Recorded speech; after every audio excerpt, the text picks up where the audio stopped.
আপনি দুঃখে আছেন, ঝেড়ে ফেলে দিন। জীবনে এটা ফিল করুন যে পৃথিবীতে আপনার মতো হ্যাপি মানুষ আর দুইটা নাই।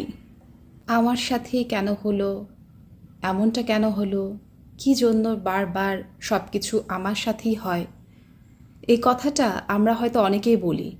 বিভিন্ন কারণে, বিভিন্ন সময়, বিভিন্ন সিচুয়েশনে আমরা এরকম কথা বলে থাকি। কারণ আমাদের কাছে মনে হয় এই সব কিছু শুধুমাত্র আমাদের সাথেই হয়, অন্য কারোর সাথে হয়তো হয় না। যখন একটা মানুষ পেইনের মধ্যে থাকে তখন সে ভাবে দুনিয়ার সমস্ত কষ্ট শুধুমাত্র তার কাছেই আছে, অন্য কারো কাছে নাই, আর বাকি সবাই হচ্ছে হ্যাপি। প্রত্যেক মানুষের জীবনে সুখ এবং দুঃখ আছে। কারো কারো হয়তো দুঃখ বেশি থাকে, তাই বলে সব দুঃখ যে পৃথিবীর শুধুমাত্র আমার জন্য, এই কথাটা ভাবলে ভুল হবে।